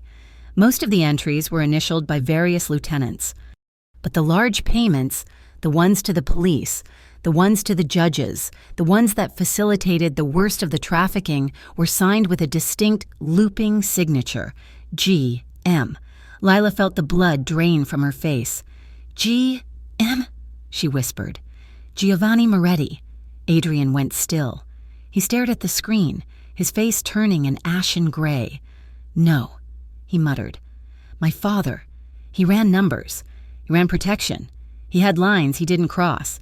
Look at the dates." "Adrian," Lila said, her voice shaking. She pointed to an entry dated 12 years ago, the week her mother saved him. "Payment to Officer Miller. Authorization G. Mem. Note. Clean up loose ends at General." Lila recoiled as if the laptop had burned her. "He paid them," she realized, the horror crashing down on her. "Your father paid the cops to kill you." "That doesn't make sense," Adrian said, his voice cracking. "I am his son." "Maybe you were a liability too," Nico suggested quietly from the corner. "You were talking about legitimate business even back then. Boss, maybe Giovanni didn't like the direction you were taking the family." "And my mother," Lila continued, her voice rising. She wasn't just witnessing police corruption. She was witnessing a father trying to murder his son. And then, she scrolled down. 2 years later, the date of Danielle's death, payment to Kovac crew, authorization G, note, silence the nurse. The room went silent. The only sound was the hum of the refrigerator. Lila stood up slowly. She felt cold, so incredibly cold. "Your father ordered the hit," she said, looking at Adrian. "The Moretti family killed my mother." Adrian stared at the screen, his world fracturing. He looked up at Lila, his eyes full of a devastation she had never seen. "Lila," he pleaded, standing up and reaching for her. "I didn't know. I swear on my life, I didn't know." Lila took a step back. flinching away from his touch. It doesn't matter if you knew," she said, her voice hollow. "It is your name. It is your money. The empire you are trying to save, it was built on her blood." "I am not him," Adrian insisted, desperation clawing at his voice. "I am the man who is trying to expose this." "You are the man who is defending his legacy," Lila said, backing toward the door of the room. "And his legacy is murder." "Lila, please," Adrian said, stepping around the table. "Don't do this. We're in this together. They want us both dead." "We are not together," Lila said, tears streaming down her face. "We are just stuck." She turned and walked into the small bedroom, slamming the door and locking it. Adrian stood in the living room, staring at the closed door, then at the damning glow of the laptop screen. He looked at Nico, who looked away. Unable to meet his boss's eyes, Adrian sank into the chair, burying his face in his hands. He had found the truth he wanted, and it had cost him everything. His father was a monster, and the woman he was falling in love with was on the other side of a locked door, rightfully hating the blood that ran in his veins. But as the sun began to set outside the safe house, casting long shadows across the floor, Adrian knew one thing. He would still burn the world down to keep her safe, even if she never looked at him with warmth again. The silence in the executive office of the Moretti Corporation was absolute. Outside the soundproof glass, the city of Riverton was waking up, a gray dawn bleeding through the skyscrapers, but inside, the air was stagnant. Adrian Moretti sat behind his mahogany desk, a glass of untouched amber liquid sitting near his right hand. He was not looking at the city. He was staring at the oil painting on the far wall. It was a portrait of Giovanni Moretti. The artist had captured the man's commanding presence, the sharp jawline that Adrian had inherited, and the steely, unforgiving eyes that had terrified half the eastern seaboard for 30 years. Adrian had looked at that face with a mixture of fear and reverence. He had been raised on stories of his father's code, loyalty above all, family before self, silence until death. Now, all Adrian could see was a monster who had signed a death warrant for his own son. "He sat right there," Adrian said, his voice rough from a sleepless night. "He sat in this chair, Nico, and he ordered a hit on me because I was asking too many questions about the trafficking routes, and then he paid to have Danielle killed because she saved me." Nico was standing by the window, his silhouette rigid against the morning light. He had been with Adrian since they were teenagers, his loyalty absolute, but even he looked shaken by the revelations on the flash drive. "It was a different time, boss," Nico said quietly, though the defense sounded weak. "Giovanni, he believed the business had to be protected at any cost." "I am not the business," Adrian snapped, swiveling his chair to face his security chief. "I was his blood, and she was an innocent woman." He picked up the flash drive, which was sitting on the desk like a loaded weapon. The weight of it was negligible, but the data inside was heavy enough to crush an empire. "I am done, Nico," Adrian said. "I'm not just cleaning house. I am burning the foundation." Nico turned, his brow furrowed. "What are you saying?" "I am considering turning the ledger over," Adrian said. "To the authorities. All of it, the payoffs, the routes, the names, including my father's." Nico's eyes widened. "That is suicide. Adrian, you break Omerta, and every family from here to Chicago will want your head. You will go to prison." "Maybe," Adrian said, looking back at the portrait. "But the Kovac crew goes down with me, and the corrupt cops, and the councilmen. It ends the cycle. It is the only way to make sure Lila is actually safe when this is over." "Lila is gone, Adrian," Nico reminded him gently. "She left the safe house an hour ago." Adrian flinched as if he had been struck. "I know, but just because she left doesn't mean I stopped protecting her." Lila sat on the worn velvet couch in Mia's apartment, her knees pulled up to her chest. The apartment was small, smelling of vanilla incense and stale coffee, a stark contrast to the sterile luxury of Adrian's penthouse. It was cluttered, cozy, and normal. It felt completely alien. Mia walked in from the kitchenette, handing Lila a steaming mug of tea. Mia was short, fierce, and had been Lila's best friend since the 3rd grade. She was currently wearing her bartending uniform, having just come off a night shift, but she refused to sleep until Lila stopped shaking. "You should have called the police," Mia said, sitting on the coffee table so she could face Lila. "Not the mob boyfriend, the actual police." "I couldn't," Lila whispered, wrapping her hands around the warm mug. "The police are on the payroll. Mia, that is the whole point. Half the reason my mom died is because she couldn't trust the cops." "So what is the plan?" Mia asked, her voice sharp with worry. "You just hide here until this mafia prince fixes everything? Lila, look at you. You are a mess. You are involved with a man who has bulletproof windows in his car. This isn't a romance novel. This is how people get killed." "I know," Lila said, staring into the dark tea. "I know it is dangerous. I told him that. That is why I left." "But," Mia pressed, knowing her friend too well. Lila looked up, her eyes swimming with exhausted tears. "But when we were in that safe house, when the shooting stopped, he held me. And Mia, I was terrified. But part of me felt safer in his arms than I have ever felt in my entire life. He would burn the world down for me. I saw it in his eyes. That is exactly what I am afraid of," Mia said softly. "Men who burn worlds usually take the women they love down with the ash." Lila didn't answer. She knew Mia was right. Logic dictated that she should run as far as possible. But every time she closed her eyes, she saw Adrian's face when he realized his father's betrayal. She saw the boy her mother had saved, grown into a man desperately trying to be better than his bloodline. "I need to sleep," Mia said finally, standing up and stretching. "I have a double shift starting at 5. You stay here. Lock the deadbolt. Don't open it for anyone but me. I promise," Lila said. Mia went into her bedroom, closing the door. Lila sat in the silence, her phone resting on the cushion beside her. She picked it up, her thumb hovering over Adrian's contact. She wanted to text him. She wanted to know he was okay. She set the phone down. "Stop it," she told herself. "It is over." 2 hours passed. The apartment was quiet. Lila dozed fitfully on the couch, waking up every time a car honked outside, at 2 in the afternoon. Her phone buzzed. Lila jumped, grabbing it. It wasn't a text from Adrian, it was a message from an unknown number. No text, just a video file. Frowning, Lila pressed play.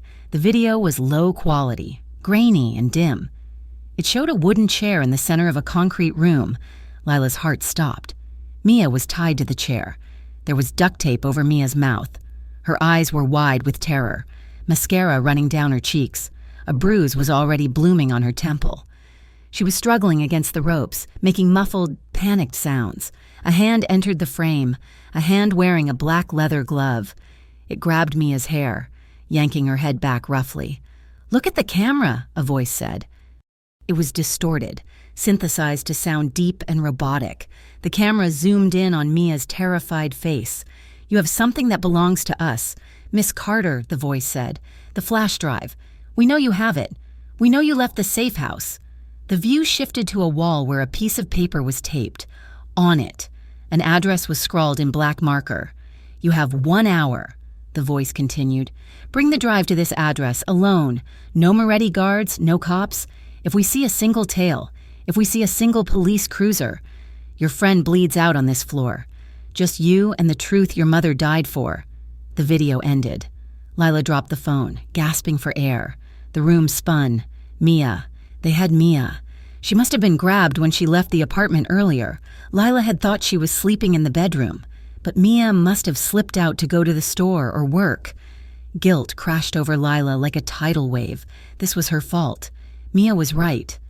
Being close to Adrian put a target on everyone she loved. "Think," Lila commanded herself, slapping her own cheeks. "Think, Lila." She couldn't call the police. The Kovac crew owned them. She couldn't call Adrian to bring his army. The message was clear. If they saw guards, Mia died. She had to go alone. Lila ran to her bag. She dug through the side pocket and pulled out the silver flash drive. She had taken it from the table at the safe house during the argument, almost by instinct, unwilling to leave her mother's legacy behind. She gripped it tightly.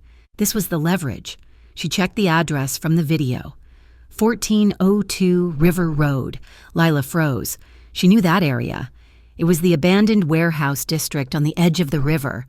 It was the exact same 3-block radius where her mother's body had been found 10 years ago. The symbolism was cruel and deliberate. Lila grabbed her jacket. She paused at the door, her hand on the knob. If she went in there alone, she was likely walking to her execution. They would kill her the moment they had the drive. She needed a fail-safe. With trembling fingers, she opened her messaging app and drafted a text to Adrian. "They have Mia.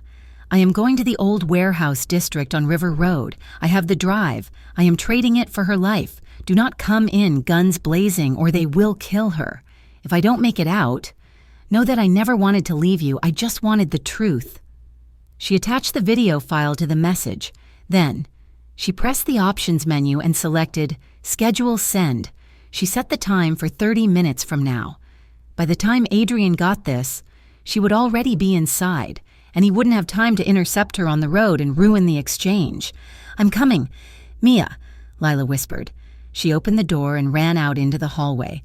The warehouse was a rotting husk of industrial decay.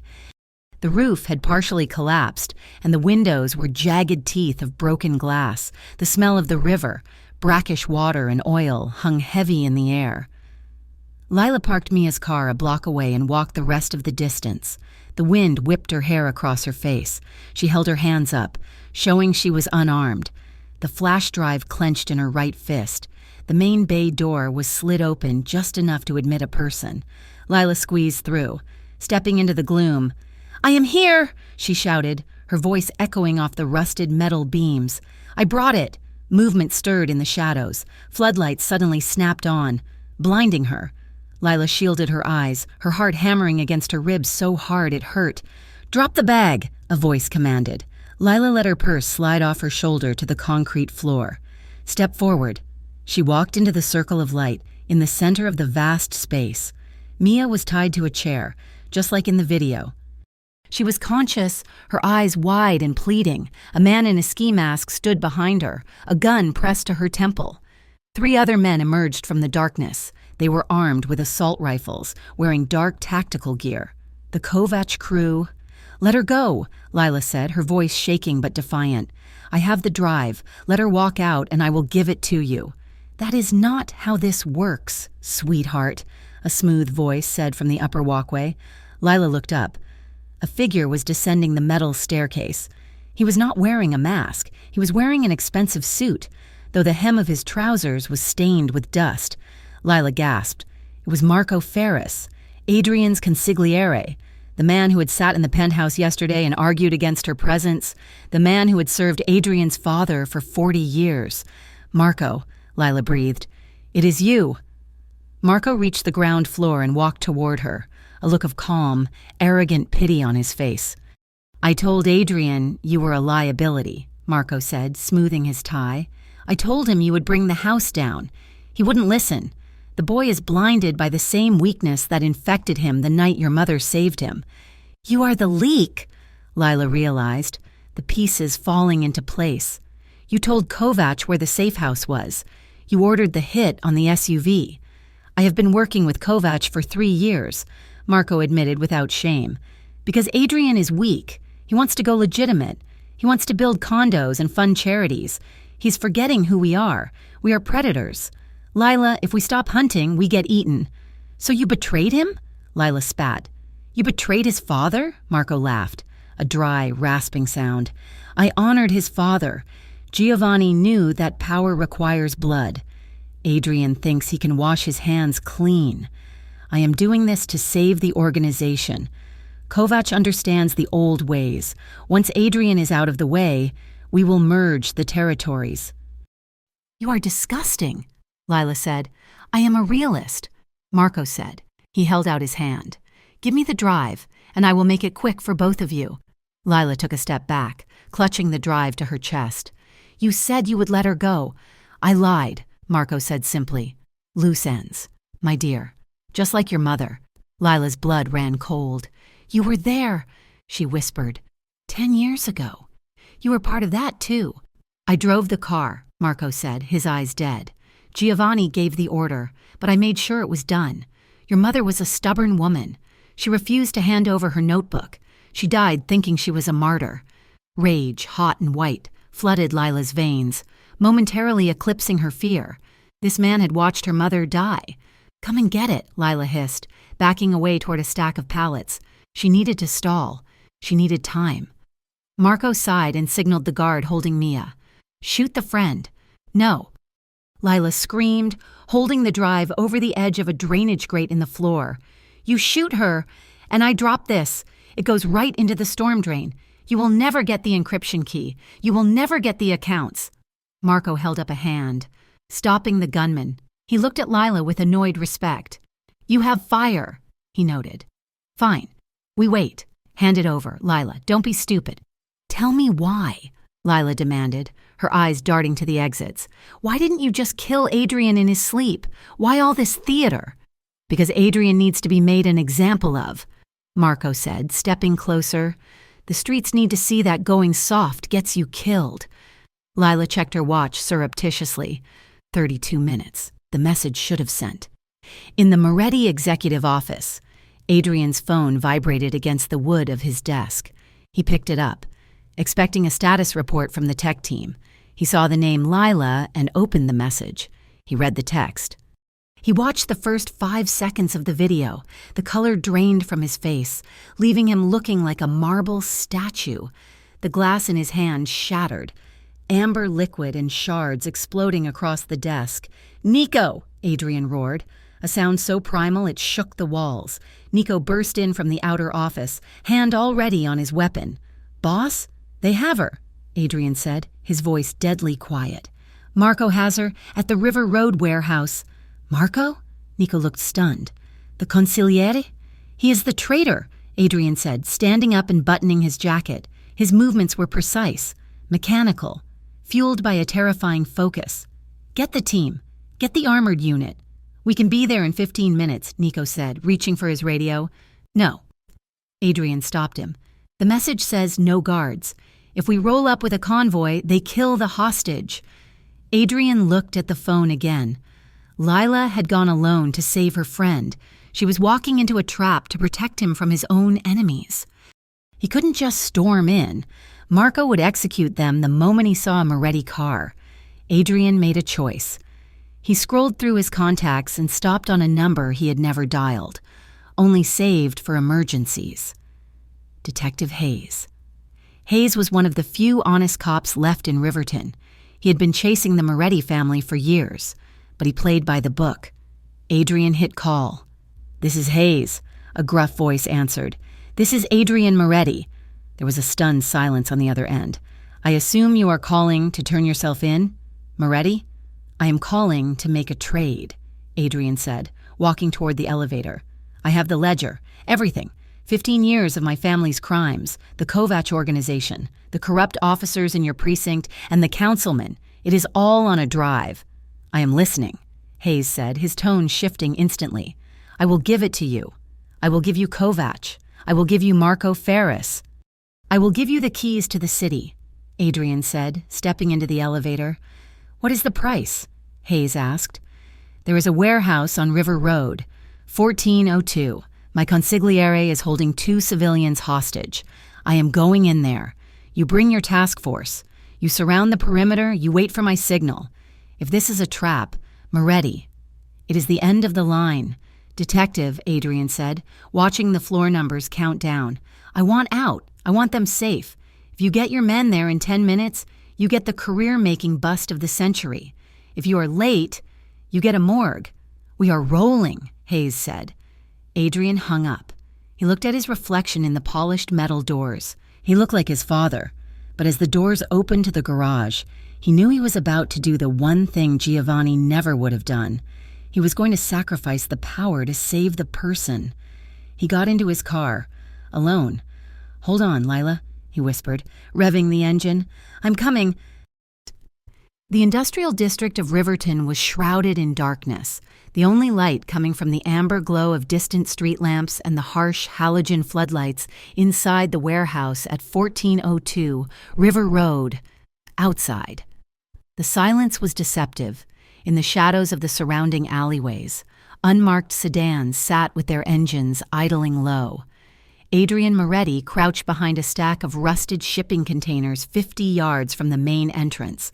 His breathing was steady, but his heart was hammering a rhythm of pure dread against his ribs. Beside him, Nico checked the magazine of his sidearm, further back, in the gloom. Detective Hayes signaled his team to hold their positions. "We wait for the signal," Adrian whispered, his voice barely audible over the wind coming off the river. "If we breach too early, Marco kills them. If we wait too long—" He didn't finish the sentence. He checked his watch. It had been 40 minutes since Lila's message.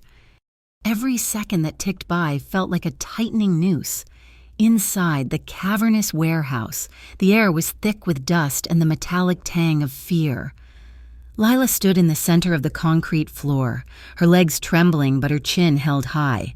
She clutched the silver flash drive in her hand, holding it over the drainage grate like a grenade. Mia was still tied to the chair, weeping silently, a bruise darkening on her cheek. Marco Ferris stood near her, checking his phone with impatient agitation. From the shadows of the upper gantry, a heavy, slow clap echoed through the space. Very dramatic. A deep voice sneered, "Just like her mother." Lila spun around as a man descended the stairs. He was massive, with a shaved head and a neck tattoo of a scorpion. Victor Kovac, the head of the rival crew, the man who had terrorized the city for a decade. "Kovac," Lila said, her voice steadying, "I wondered when you would show your face." "I wanted to see the girl who caused us so much trouble," Kovac said, reaching the ground floor and walking toward her. He stopped a few feet away, towering over her. "You Carter women, you never know when to just walk away." "My mother didn't walk away because she had a conscience." Lila spat. "Something you wouldn't understand." Kovac laughed, a harsh, barking sound. "Conscience? Is that what you call it? I call it stupidity. Your mother wasn't some random victim, girl. She was a nuisance." "I know," Lila said. "She was investigating you." "She was refusing orders," Kovac roared, his amusement vanishing. "We gave her a choice that night. Hand over the ledger she stole from the administrator's office. Let the Moretti kid bleed out on the table. It was simple. But no, she had to play hero. She had to save the boy." Lila felt the blood drain from her face. "You killed her because she saved Adrian. We killed her because she wouldn't obey," Kovac sneered, leaning in close. "Giovanni Moretti paid us to clean up the mess, but your mother made it difficult. She kept records. She threatened to go to the federal board, so we silenced her, the nurse who wouldn't obey.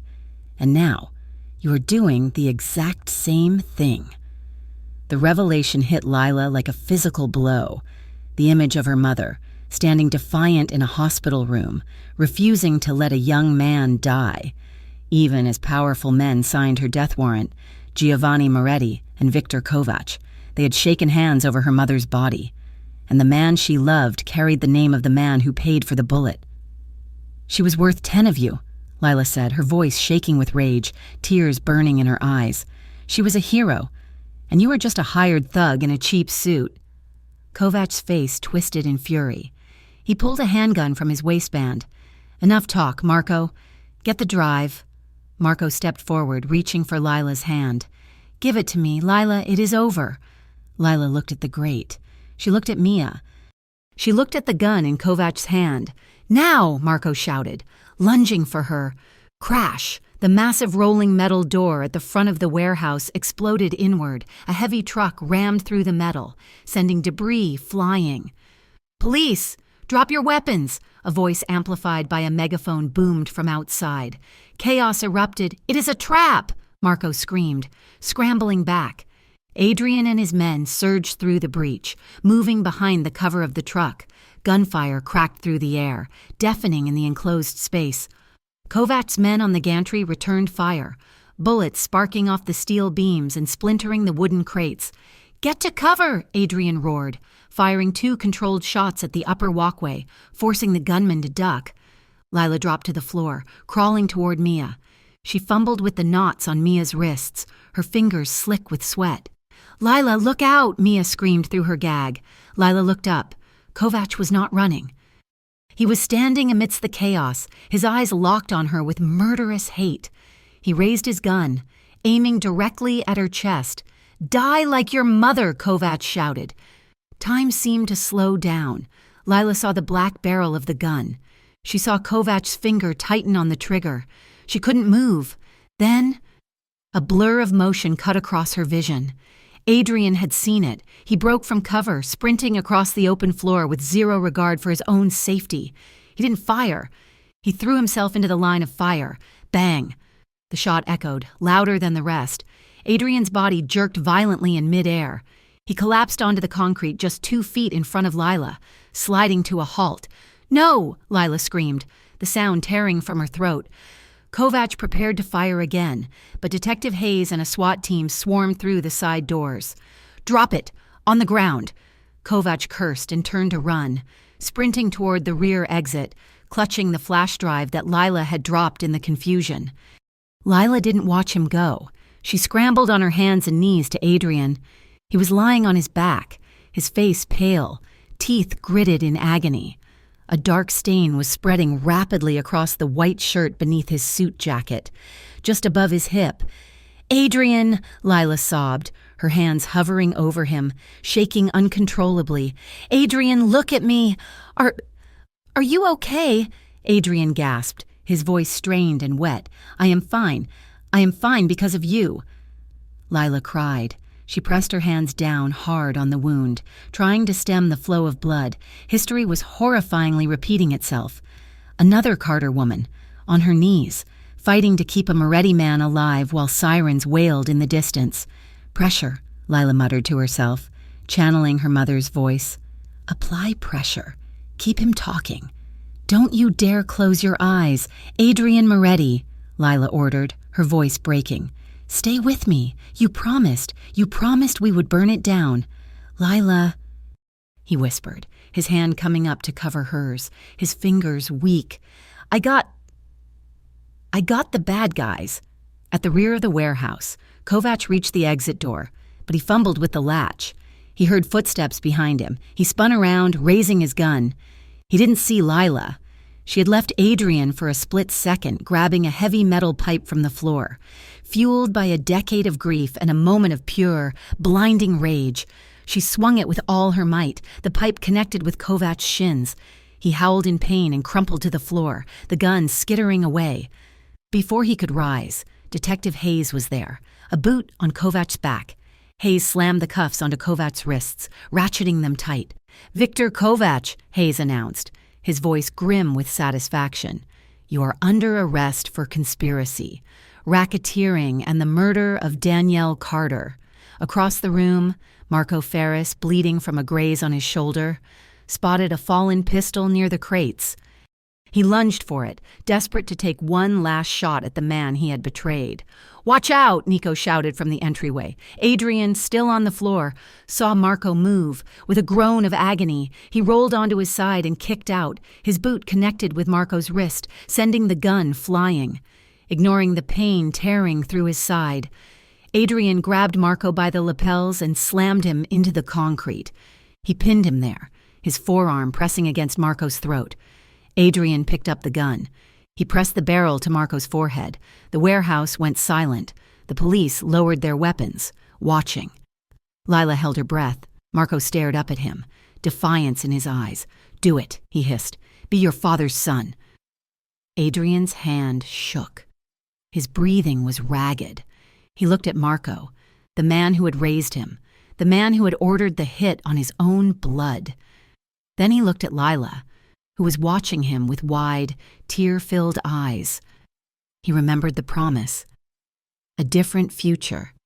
Adrian pulled the gun away. He engaged the safety and tossed it to Detective Hayes.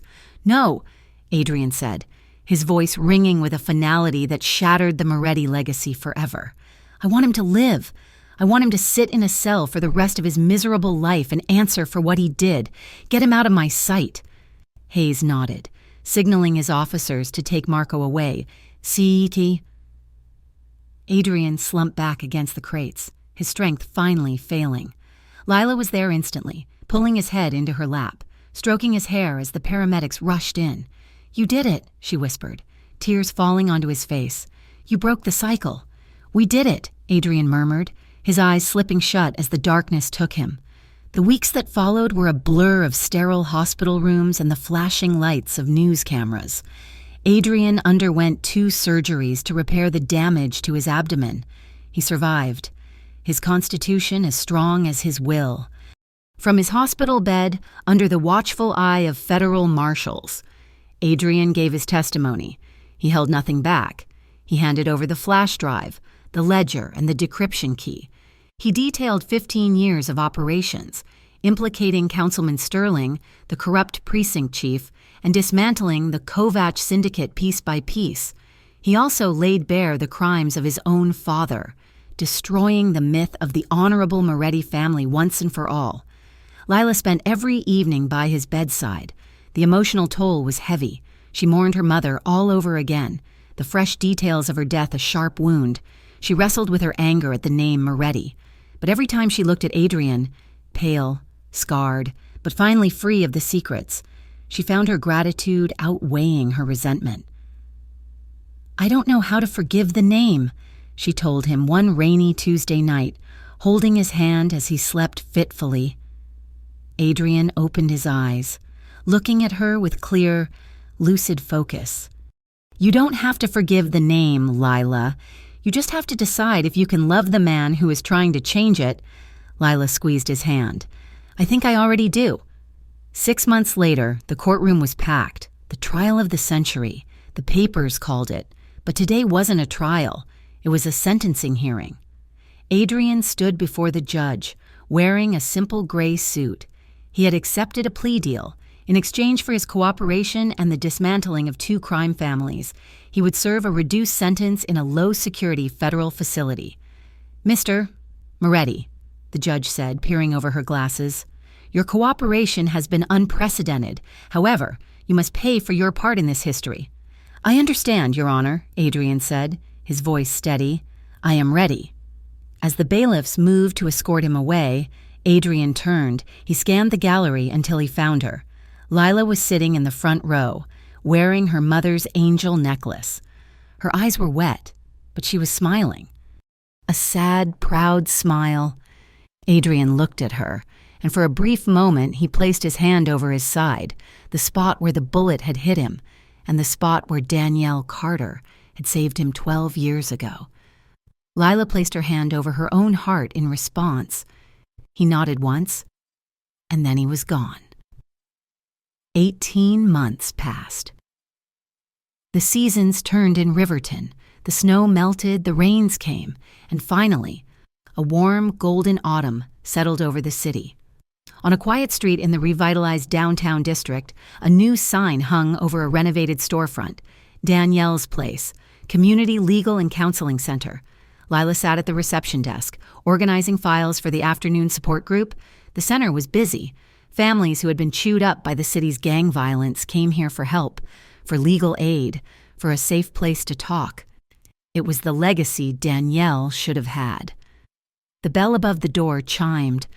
"We are closing up in 5 minutes," Lila called out without looking up. "I was hoping I could still catch the owner."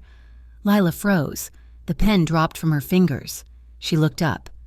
Adrian stood in the doorway. He looked different. The expensive Italian suits were gone, replaced by a sturdy canvas jacket and dark jeans. His hair was a little longer, his skin tanned from working outdoors. He had started a small construction and security firm after his release, rebuilding the neighborhoods his family had once exploited. He looked healthy. He looked free. "Adrian," Lila breathed. Standing up, he walked toward her, his eyes taking in every inch of her face as if he were memorizing her all over again. He reached into his jacket and pulled out a rectangular object wrapped in brown paper. He set it gently on her desk. Lila unwrapped it. It was the silver frame, the photo of her mother, smiling in her nurse's uniform. "I thought this belonged here," Adrian said softly. Lila ran her fingers over the glass. "You kept it." "She is the reason I am standing here," Adrian said. He looked at Lila, his gaze intense and vulnerable. "She saved my life twice.